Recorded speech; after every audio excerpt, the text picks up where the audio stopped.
என்ற தெய்வ பிள்ளைகளே, இன்றும் இயேசு வாழ்கிறார் ஊழியத்தில் வருகிற வேத வசனங்கள், தீர்க்க தரிசன சத்தங்கள், ஜெபங்களை கேட்பதற்காகவும் தேவனுடைய நன்மையை பெற்றுக் கொள்வதற்காகவும் இந்த நிகழ்ச்சியை காண வேண்டும் என்று, கேட்க வேண்டும் என்று சொல்லி எதிர்நோக்கி இருக்கிற பிள்ளைகளை இயேசு கிறிஸ்துவின் இனிதான நாமத்தினாலும் இயேசு வாழ்கிறார் உடைய திரும்பத்தவும் உங்களை வாழ்த்துகிறேன், உங்களை வரவேற்கிறேன்.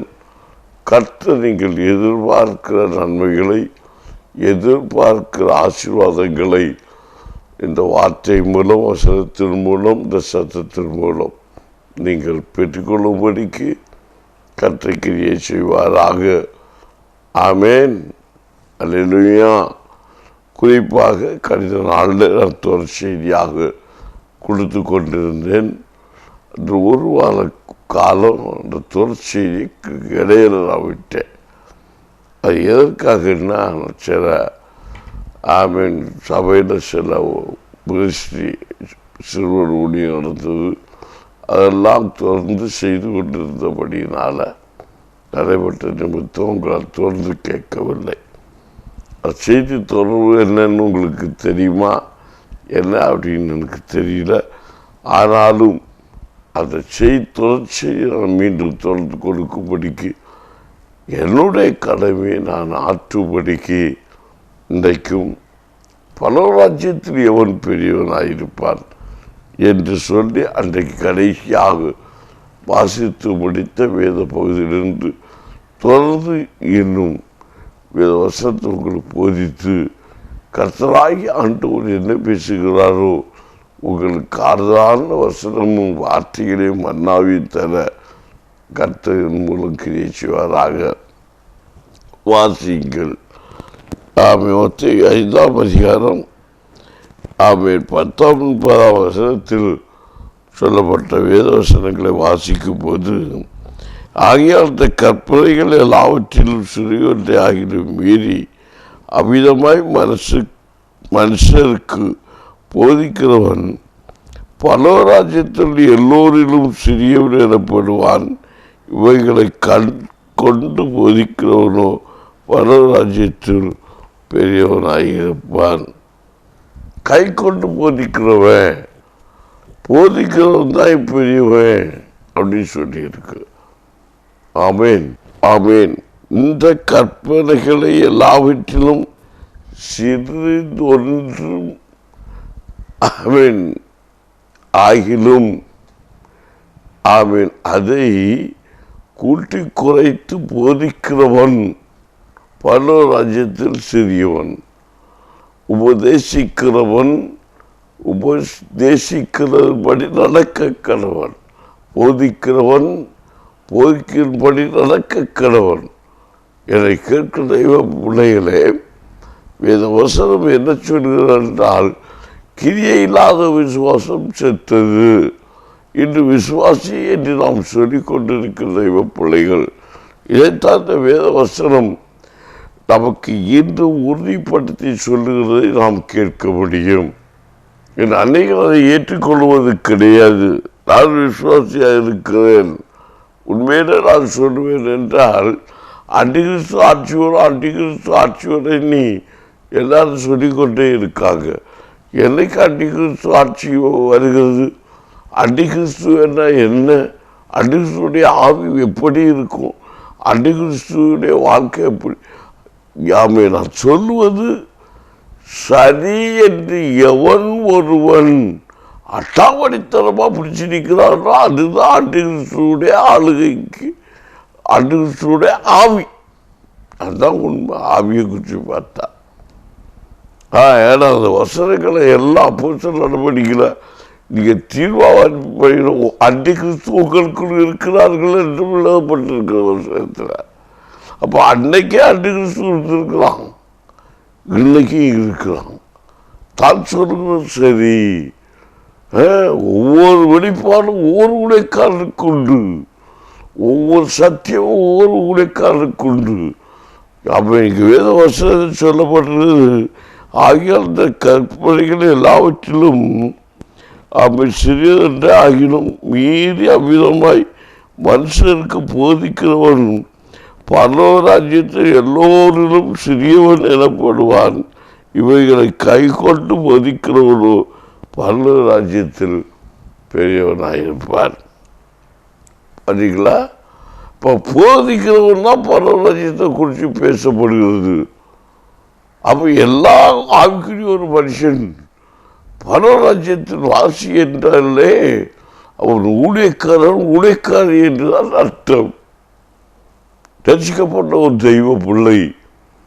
அவன் இயேசு கிறிஸ்து தன்னுடைய சீசர்களை ஊழியத்துக்கு அனுப்பும் போது அவன் சகல ஜாதிகளும் சீசராக்கி அவர்களுக்கு ஞானஸ்நானம் கொடுங்கள். ஒரு ஊழியக்காரனுடைய வேலையே அவன் என்னது, எல்லாரையும் ஊழியக்காரனாக மாற்றுகிறது, ஊழியக்காரிகளாய் மாற்றுவது. இப்போ ஊழியம் என்றார் மினிஸ்ட்ரி. நான் கடிதால சொன்னேன், இந்த உலகத்தில் ஒவ்வொரு மனுஷனும் கொடுக்கப்பட்ட தாழ்ந்து ஒரு ஊழியம்.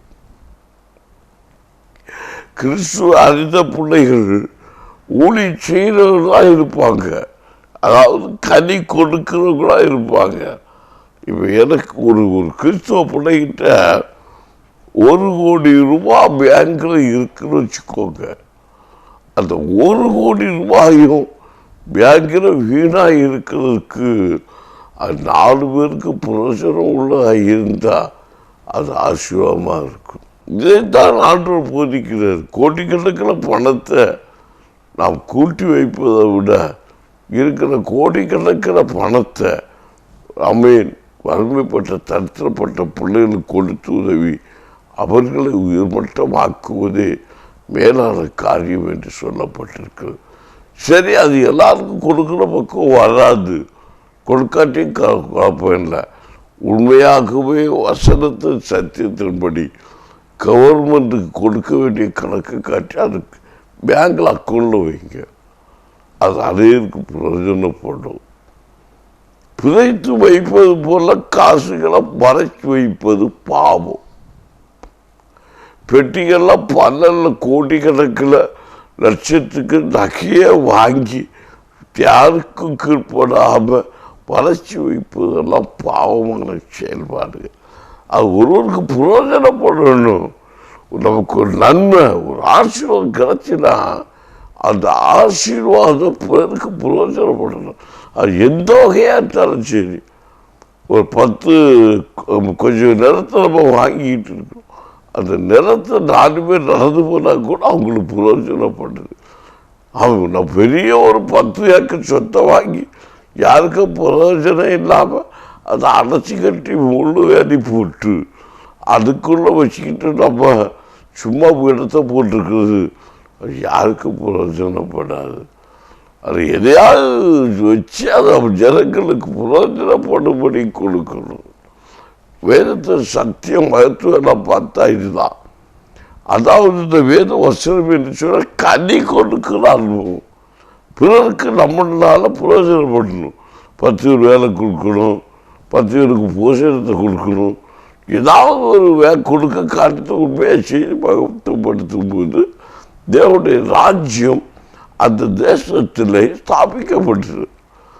ஆண்டவர் மனுஷனை உருவாக்குறது அதுக்காக தான். உலகத்தில் ஜீவ ராசிகள் ஜந்துக்கள் எல்லாவற்றையும் என்ன செய்யணும், நேசித்தாருக்கு அதை ஆண்டு கொள்ளவும், அதை புசிக்கவும், அதை குடிக்கவும், அல்லது நன்மை எடுத்து ஆகாரமாய் உண்ணவும் தான் கர்த்தர் நமக்கு அதை கொடுத்திருக்கிறார்.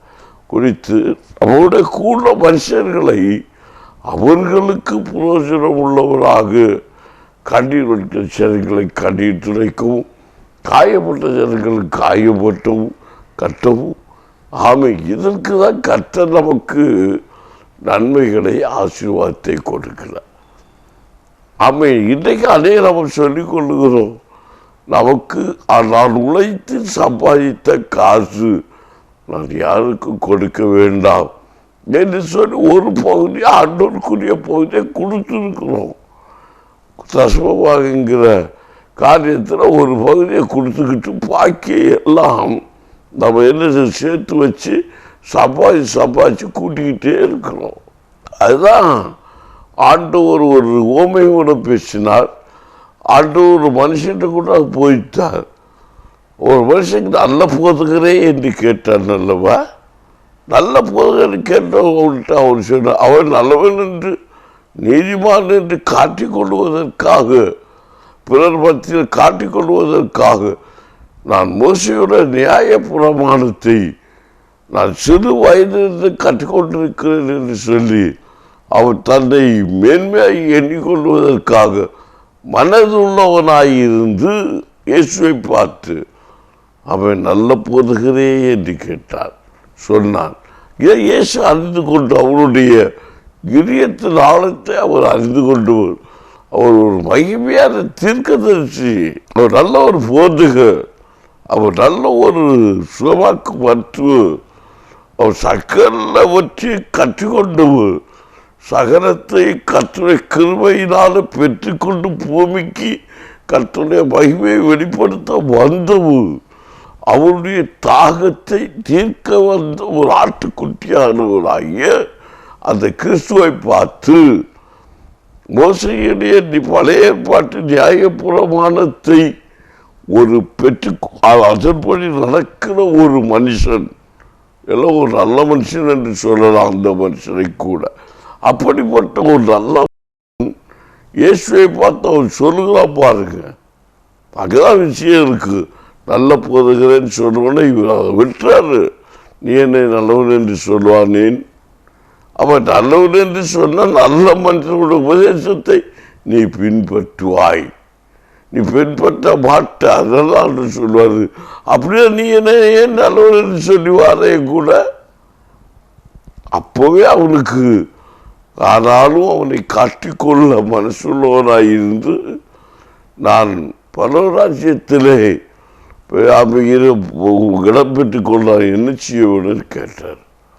அப்போ ஆண்டவர் சொன்னார், பரவராஜ்யத்துக்கு நீ போனா அங்கே பெரியவனாக இருக்கணும்னா நீ நியாயப்பிரமாணத்தை கற்பனைகளை கை கொள்ள வேண்டும். அதுதான் இந்த வசனத்தை சொல்ல, கை கொள்ள வேண்டும். அப்போ அவன் சொல்றான், ஆண்டவரை இதை நான் சிறு வயது உள்ள மட்டும் அதை நான் செய்து கொண்டு வருகிறேன் என்று சொல்லி அவர் மேன்மையை காட்டுகிறார். உடனே ஆண்டவர் சொல்றாரு, கரெக்டுப்பா, இந்த வசனத்தை சொல்லப்பட்ட ஆகியால் இந்த கற்பனைகளை எல்லாவற்றும் சிறுவன்றே ஆகிலும் மீறி அமிதமாய் மனுஷனுக்கு போதிக்கிறவன். கற்பனைகளை சட்டத்திட்டங்களை எல்லாம் கை கொண்டு போதிக்கணும்.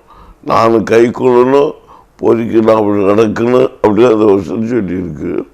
நடக்கிறவன் ஆமீன் பரவராஜ்யம் வாசி.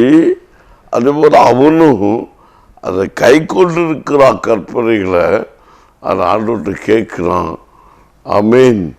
அதுக்கு ஒரு பதில் விளக்கம் கட்டி ஆண்டவர் கொடுக்குறாரு. என்ன கொடுக்குறாரு? ஆமீன். பாருங்க அப்பா, இன்னும் ஒன்று ஒரு குறை உண்டு. ஏன்னா உனக்கு உள்ளார் ஆசிரியர்களை விட்டு தரித்திரருக்கு கொண்டு உனக்கு அட்டூல் அப்பம் போதும். அப்போ வசனம் என்ன சொல்லுது? ஒரு மனுஷனுக்கு அட்டூல் அப்படின்னா அப்பம் போதும் அப்படிங்கிற. சம்பாத்தியம் வேண்டான்னு சொல்லலை, ஐஸ்வர்யம் வேண்டான்னு சொல்லலை, அட்டூல் அப்பம் உனக்கு போதும் அப்படிங்கிறாரு. ஆமீன். அல்லேலூயா, அல்லேலூயா, அல்லேலூயா. சத்தமாக சொல்லுங்களேன். அப்போ உடனே இந்த மனுஷன் ஒன்று சொல்லுறான், நல்ல போதகரை பின்பற்ற வேண்டிய தேவனுடைய கற்பனைகளை கை கொண்ட அந்த மனுஷன் சொல்கிறான். ஆமீன். அவனுடைய முகம் பாடல் உள்ளவனாக, அவரை பின்பற்றாதவனாக அவர் திரும்பி செல்கிறான் என்று இயேசு சொன்ன அந்த வார்த்தையை நான் உங்களுக்கு நினைவு கூறுகிறேன். அப்போ எவன் பெரியவனாயிருப்பான் பரலோகராஜ்யத்தில்? இவ்விதமாய் போதிக்கிறவன், இவ்விதமாய் கேட்கிறவன் கேட்டவர் சென்று நடக்கவும் போதுக்கிற ஒரு கை கொண்டு நடக்கவும் கிரியையை வெளிப்படவும் கர்த்தர் சித்தம் கொண்டிருக்கிறார். அதற்காக ஒவ்வொரு மனுஷனையும் போதுகிறாக, விசுவாசிகளாக, ஆமேன், ஊழியக்காரர்களாக, பணிவிடைக்காரராக ஒவ்வொரு மனுஷனையும் கர்த்தர் வேறுபிடித்து திட்டம் போட்டு கர்த்தர் அவருக்கு ஏற்ற வரங்களை கொடுத்து, கிருபைகளை கொடுத்து, தாளந்துகளை கொடுத்து கர்த்தர் நடத்தி கொண்டிருக்கிறார். இதை ஒரு மனுஷன் புரிந்து கொள்ள வேண்டும். இதை புரிந்து கொள்ளாத பட்சத்தில் தான் இன்றைய கஷ்டங்களும் பாரங்களும் வேதனைகளும் கலக்கங்களும் போதகத்தில் உள்ள குளறுபாடுகளும் உண்டாகி கொண்டிருக்கிறது. பாரம்பரியம் பவுலை சேர்ந்தவன் என்றும் அப்பனோவை சேர்ந்தவன் என்றும் பல பிரிவினைகளை உண்டாக்குகிறது. பவுலா உங்களுக்கு சிலுவையில் அடிக்கப்பட்டான், அவன் சீலாவா இன்னொரு உடைக்காரனா உங்களுக்கு சிறையில் அடிக்கப்பட்டான், இல்லையே இயேசு கிறிஸ்து அல்லவா என்று அந்த காலகட்டத்திலேயே பிரிவினை இருப்பதை வேதவசனம் சொல்லுகிறது. என்னை கேட்க தெய்வப்படியே எது எப்படி போனாலும் பாரம்பரியம் நமக்கு வாழ்க்கையில், நம்முடைய வாழ்க்கையில் ஒரு விடுதலை தருவது கிடையாது. இங்கே வேதவசனம் சொல்லுகிறது, கர்த்தர் இயேசு நமக்கு சொல்லுகிறார். அடுத்த வசனத்தில் பார்க்கும்போது மத்தேயு அவன் 18ஆம் அதிகாரம் 4ஆம் வசனத்தை வாசிங்க. ஆகையால் இந்த பிள்ளையை போல தன்னை தாழ்த்துகிறவனோ அவன் பல ராஜ்யத்தில் மகா பெரியவனாயிருப்பான். ஆமேன், மிக பெரியவனாயிருப்பான். நான் மகா பெரியவன் சொன்னேன், நீங்கள் மாற்றி சொன்னால் நினைக்காதீங்க. மிக பெரியவனாயிருப்பான். பெரியவன், மிக பெரியவன், எல்லாவற்றிலும் பெரியவன். ஆமேன். அப்போ நம்முடைய வாழ்க்கையில் நாம் மிகப்பெரியவன். ஆமேன். தலைவனுக்கு தலைவனா, தலைவனுக்கு தலைவனா, கலக்கிறவனுக்கு கலக்கிறவனாக, மேய்ப்பனுக்கு மேய்ச்சல் எடுக்கிற மேய்ப்பனாக வாழ வேண்டும் என்றால் நாம் இதில் ஒன்று ஆகியால் இந்த பிள்ளைகளை போல தன்னை தாழ்த்துகிறவனே மிகப்பெரியவனாகியிருப்பான். தவசத்துடைய சத்தியம், அந்த ஆழ்ந்த கருத்து. ஐஸ்வர்யம் வந்தவன்னா அவங்க எல்லாருமே என்ன நினைக்கிறாங்கன்னா, நான் தான் பெரியவன் நினைக்கிறாங்க. ஐஸ்வர்யவான் பெரியவன் அல்ல, நீ பெற்ற ஐஸ்வர்யவன் அவனுக்கு உழைக்கிறவன் பெரியவன். நான் சொல்லலை, பைபிள் சொல்கிறது. முதலாளி பெரியவனா தொழிலாளி பெரியவனான்னு கேட்டால் முதலாளி பெரியவன் அல்ல என்று சொல்லுவதற்கு அதிகாரம் கிடையாது. ஆனால் தொழிலாளி தான் முதலாளியாக மாறுகிறான். தொழிலாளி தான் முதலாளியை நிற்க வைக்கிறான். தொழிலாளி தான் மேன்மையானவன் என்று வேதத்தின் சத்தியம் நமக்கு உழைப்பேன். தாழ்த்தப்பட்டவன். ஆனால் உயர்வான இடத்தில் இருப்பது முதலாளி. அவன் தாழ்த்தப்பட்டவன் தான் அவன் உயர்த்தப்பட்டவனாயிருக்கிறான். இதே முதலாளி அவன் தாழ்ந்த இடத்துல தான் முதலாளியாக மாறியிருப்பான். அங்கே தான் பகுதி, அங்கே தான் சத்தியம் இருக்கிறது. நீங்கள் இன்றைக்கு அந்த மனுஷனை முதலாளியாக பார்க்குறீங்க, அந்த மனுஷனும் ஒரு நாள் தொழிலாளியாய் அமர்த்தப்பட்டவன். அவன் இன்றைக்கு முதலாளியாக இருக்கிறான் என்றால் அவன் தொழிலாளியாக மாறி முதலாளியாக உயர்த்தப்படுகிறவன். என்னை கேட்ட தெய்வ பிள்ளைகளே, அந்த பகுதியில் தான் ஒரு மட்டை நிற்கிறது பாரு, அவன் தான் கர்த்தரால் ஆசீர்வதிக்கப்பட்டவன். வேதத்தோட ரகசியம் எல்லாம் அதைத்தான் நமக்கு போதிக்கிறது. ஏன்னா தொழிலாளருடைய இதயத்தை ஒரு மனுஷன் அறிந்து கொள்ள வேண்டும் என்றால் அவன் தொழிலாளியாக இருந்து முதலாளியாக ஆக்கப்பட்டால் மட்டும்தான் ஆமீன் அவன் என்ன செய்ய முடியும், தொழிலாளியை புரிந்து கொள்ள முடியும். முதலாளி வர்க்கத்தில் இருந்து கொண்டு முதலாளியாக மாறி முதலாளியாக ஆண்டு கொண்டிருந்தால் தொழிலாளி வர்க்கத்துக்குரிய நன்மையை நாம் புரிந்து கொள்ள முடியாது. மோசேவுடைய வாழ்க்கையில் அதுதான் செய்தார் ஆண்டவர். அவர் ராஜரீக பிரமாணத்தின்படி சகல கலைகளை கற்றுத் தேர்ந்தவராக, வில்வித்தை கூட்டு வித்தை எல்லாவற்றையும் கற்றுத் தேர்ந்தவனாக, மாபெரும் வீரனாகவும் ஐராக்கியம் கொண்டவனாகவும் அவன் ஜனங்களுக்கு பற்றுதல் மிக்கவனாக வந்த போதிலும் அவனிடத்தில் என்ன இல்லை, அனுபவம் இல்லை, தாழ்மை இல்லை. ஒன்றை வந்தா பாருங்க, தனக்கு ஜனத்தார ஒரு எழுத்தி அடிக்கிறான்னு ஒன்று ஒரு கொல்ட்ட பார்த்தீங்களா, கொண்டு குச்சிருப்பா எல்லாவனையும் பார்வன. ஆமீன் ஆமீன் ஆமீன் எல்லா எழுத்தியனையும் ஆமீன். இஸ்ரவேல் ஜனத்தை வேதனைப்படுத்தி கலக்கப்படுத்த எல்லா ஆமீன் மனுஷர்களை அவன் கொண்டு குவிச்சிருப்பான். ஆனால் ஆண்டவர் பார்த்தாரு, ஓடிப்போ உன்னை தாழ்த்தி ஓடு 40 வருஷம் ஆடு மேய்க்கிறவனாக அனுப்புனார். காரணம் இதுதான். நான் சொன்ன வார்த்தையை நீங்கள் இதுவரைக்கு யாரும் பிரசங்கம் பண்ணதாக இருக்காது, வித்தியாசமாக நீங்கள் கேட்கலாம். அப்போ ஒரு ஐஸ்வர்யவானாக இருக்க முடியாத கூடாதா? கண்டிப்பாக சொல்லவே இல்லை. நீ ஐஸ்வர்யவானாக இருக்க வேண்டும்.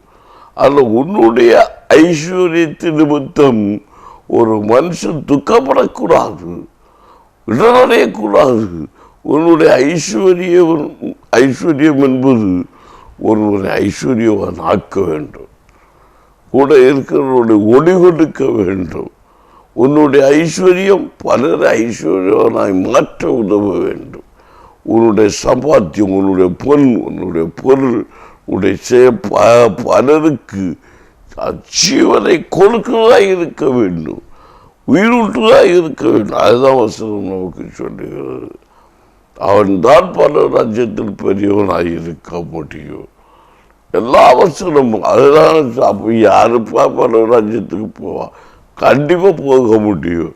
பரலோக ராஜ்யத்துக்கு போவது என்பது எல்லாரும் கடினமான காரியம் என்று சொல்லி தான் போதித்து கொண்டு இருக்கிறாங்க. நான் சொல்லுவேன்னா ஈஸியான காரியம். ஆமீன் ஆமீன் என்பது சந்தேகமே கிடையாது. இந்த வசனம் ஆமீன் மத்தேயு 18:4 வாசிக்கும் போது, ஆகையால் இந்த பிள்ளைய போல அவன் தன்னை தாழ்த்துகிறவன் எவனோ அவனே பரராஜ்யத்தில் பெரியவனாக இருக்க முடியும். பரராஜ்ய பங்காளி மட்டுமல்லையா, பரராஜ்யத்தில் பெரியவனாக இருப்பான். சின்ன பிள்ளை போல, அதுக்கு ரோஷம் கிடையாது, மானம் கிடையாது, வெக்கம் கிடையாது, நாணம் கிடையாது, பெருமை கிடையாது, பிரதிபலிப்பு கிடையாது. ஆமீன். எனக்கு இருக்கிற தேவ பிள்ளைகளே, அதுதான் இந்த வேத பகுதி சொல்லுகிறது. நம்ம என்னென்னமோ சிந்திச்சு கொண்டு இருக்கிறோம். அதை வச்சு அதை செய்யணும், இதை வச்சு இதை செய்யணும். செய்கிற தவறே கிடையாது. கோட்டியா பணத்தை சம்பாதிக்கிறோம், தவறே கிடையாது. நம்ம சம்பாதித்த பணம் எல்லாமே எப்படி இருக்கணும், பிறருக்கு பிரயோஜனப்படுகிற அளவில் இந்த தேசத்தில் அவங்களுக்கு நம்ம ஆக்கி பண்ணி கொடுக்கணும். அதுக்கு அவங்களுக்கு எல்லாத்தையும் தார வார்த்தை கொடுத்துருக்குன்னு சொல்லலை. ஒரு மனுஷனுக்கு நம்ம ஆசீர்வாதம் பிரயோஜனம் உள்ளதாக இருக்கிறோம்.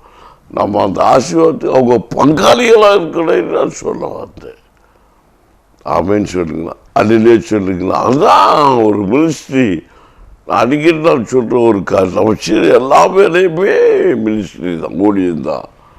ஆமேன். ஒரு கொத்தது கையாளாக இருக்கிறது, அந்த கொத்தனாருக்கு நம்ம என்ன செய்யணும், மினிஸ்ட்ரிக்கு சப்போர்ட் பண்ணுறோம். அவர் கட்டி எழுப்புவதற்கு நம்ம துணையாக இருக்கணும். அவருக்கு ஆசீர்வாதத்தில் பங்கு நமக்கு உண்டு. அது நிமித்தம் நம்ம குடும்பம் ஆசீர்வதிக்கப்பட்டது. இதுதான். இது யாருக்குமே இந்த ரகசியங்கள் தெரியாமல் நம்ம இருக்கிறனால தான் அவன் பெரியவன், இவன் சிறியவன், கொத்தனார் பெரியவரா, கையால் பெரியவரா, முதலாளி பெரியவரா, தொழிலாளி உழைக்கிறதுனால தான் முதலாளியாக இருக்காரு. தொழிலாளி அது என்னையும் தொழிலாளியாக இருந்தால் முதலாளி எப்படி உருவாகுவாங்க? தொழிலாளியே இல்லாமல் இருந்தால் முதலாளி எப்படி முதலாளி ஆவாங்க? இதெல்லாம் கேள்வி கேட்டுகிட்டே இருக்க முடியாது. முதல்ல ஆடு அமீன் இந்த கோழி வந்துருச்சா இல்லை முட்டை வந்துருச்சா? இதெல்லாம் ஒரு மோசமான கேள்வி. அமீன் ஆராய்ச்சி பண்ணிக்கிட்டு இருங்க, முடிவே காண மாட்டீங்க. தேவ பிள்ளைகளே, இதெல்லாம் ஒருத்தாட்ட கொண்ட கேள்வி கேட்குறது. கோழியிலேருந்து முட்டை வந்துருச்சா, முட்டையிலேருந்து கோழி வந்துருச்சா? இந்த கேள்வியெல்லாம் கேட்டாங்க மெண்டல் ஆகாதீங்க, ஆளுடைய வார்த்தையை படிங்க என்று சொல்லி இன்றைக்கு கொடுத்த நேரம் உங்களுக்கு முடிவடையுது. நாளைய தினத்தில் பார்ப்போம். இதே வசனம் நீ பிள்ளைய போல மாறணும் என்று சொல்லுகிறது. அநேக சத்தியங்களை, வசனங்களை, சில ரகசியங்களை, வெளிப்பாடுகளை இன்றைக்கு நாம் கேட்டோம். எனக்கு கேட்கிற பிள்ளைகளை நாளை தொடர்ந்து இணைந்திருங்க. கற்ற கிருபை உங்களை நடத்தும்படிக்கு சத்தியங்களை வெளிப்படுத்த கற்றுக்கு ஜெயிச்சுவாராக. இப்போ விசுவாசத்தோடு ஜபிக்க போகுமா? ஜபத்தினால விடுதலை உண்டு, ஜபத்தில் பாதுகாப்பு உண்டு. நீங்கள் நினைக்கலாம், பாஸ்டர் டிவியில் தான் இருக்கிறது, அங்கேயும் ஜபிச்சு கார்ப்பு நடக்குது. கண்டிப்பாக உங்களுக்கு சொன்னேன், செல்லை எடுத்து கையில் வச்சு நான் ஜபிக்கும்போது அவர் காயப்பட்ட இடத்துல வச்சு ஜபித்தார், அவருக்கு அற்புதம் நடந்தது என்று சொல்லி சாட்சி சபையில் வந்து சொன்னாங்க. அப்படி அற்புதம் உங்களுக்கு எனக்கு நான் விசுவாசிக்கிறேன். காரணம் அது விசுவாசம். விசுவாசம் இல்லாமல் எதையும் பெற்றுக்கொள்ள முடியாது. விசுவாசம் இல்லாமல் பெற்றுக்கொள்ளுகிறது எதுவுமே ஸ்தாபிக்கப்பட்டதாக இருக்கிறது. விசுவாசத்தோடு எல்லாம் பெற்றுக்கொண்டால் எல்லா ஆசீர்வாதமும் நன்மையானதாக இருக்கும் என்று வேதம் சொல்லி ஜபிப்போமா? விசுவாசத்தோடு ஜபிங்க. இந்த ஜபத்தில் பங்கு கொண்டு ஜபித்தா தளப்பட்ட நன்மைகளை, தளப்பட்ட ஆசீர்வாதத்தை பெற்றுக்கொள்வேங்கிற அந்த விசுவாசத்தோடு நாம் ஜபிப்போம். கண்களை மூடுங்க. நன்றி பரலோக தகப்பனே, உம்மை நோக்கி கூப்பிடுகிறேன். ஆண்டவரே, உம்முடைய மகிமையான வேத வசனங்களையும் வார்த்தைகளையும் இதை கேட்கும்படிக்கு நீ கிரியை செய்தி, அதுக்காக நன்றி தகப்பனே. பரலோக தகப்பன், உம்முடைய வாசல் அண்டையிலிருந்து உம்முடைய அந்த மகிமையின் கடப்பத்தில் கருத்தை நீட்டி எங்கள் குடும்பத்தை தொட்டு, எங்கள் பிள்ளைகளை தொட்டு என் விடுதலை கொடுக்கும்படி கிரியை செய்வதாக. இந்த செய்தியை கேட்டுக்கொண்டிருக்கிற என் அன்பு பிள்ளைகள் கர்த்தருடைய மகிமை கண்டுகொள்ளத்தக்கதாக, உம்முடைய ரட்சணியத்தின் சந்தோஷத்தை கண்டுகொள்ளத்தக்கதாக, உம்முடைய ரட்சிப்பின் முகத்தை தரிசிக்கும்படிக்காக நீர் கிரியை செய்ய வேண்டுமா ஜெபிக்கிறேன். ஆண்டவரே, அன்றைக்கு உம்முடைய பிரசங்கத்தை கேட்டு பல ஆயிரம் ஜனங்கள் மனம் திரும்பினார்கள். ஆண்டவரே, அந்த உம்முடைய சீசர்களுடைய பிரசங்கத்தை கேட்டு பல ஆயிரம் மனம் திரும்பினார்கள். இன்றைக்கு அதை உம்முடைய ஊழியக்காரர்களை கொண்டு செய்து கொண்டு இருக்கிறேன் என்று நீர் வெளிப்படும்படிக்கு இந்த டிவி மூலம் நாங்கள் பேசி கொண்டு இருக்கும்போது அற்புதம் நடப்பதாக. விசுவாசத்தோடு முழங்கால் படியிட்டு ஜபிக்கிற பிள்ளைகளுக்கு ஆசீர்வாதம் உண்டாவதாக, ரட்சிப்பு உண்டாவதாக, விடுதலை உண்டாவதாக, சமாதானம் உண்டாவதாக, ஒருமனம் உண்டாவதாக. பரலோகராஜ்யத்தின் வாசிகளாக ஒவ்வொரு பிள்ளைகளும் மாற்றப்படுவார்களாக. இயேசுவின் நாமத்தில் வியாதிகள் மறைந்து போகட்டும், விடுதலை உண்டாகட்டும், தடைகள் தகர்க்கப்படட்டும். தலைமுடி எனக்கு இல்லையே என்று வேதனைப்படுகிற பிள்ளைகளுக்கு தலைமுடி முளைக்கட்டும். இயேசுவின் நாமத்தில் முடி நரைத்து போகிறது, எனக்கு வெட்கப்பட்டு இருக்கிறேன் என்று சொல்லி தன்னை தாழ்ந்த மனதோடு இருக்கிற பிள்ளைகளுக்கு இயேசுவே அந்த முடிகளெல்லாம் மயிரெல்லாம் எண்ணப்பட்டு சொல்லப்பட்ட வார்த்தையின்படி அது அழகாக கருத்து அவர்களுடைய நன்மைகள் அவர்கள் காண்பார்களாக. திருமணம் தடைபட்டு நிற்கிறது என்று சொல்லி காத்திருக்கிற பிள்ளைகளுக்கு திருமண தடை மாறுவதாக.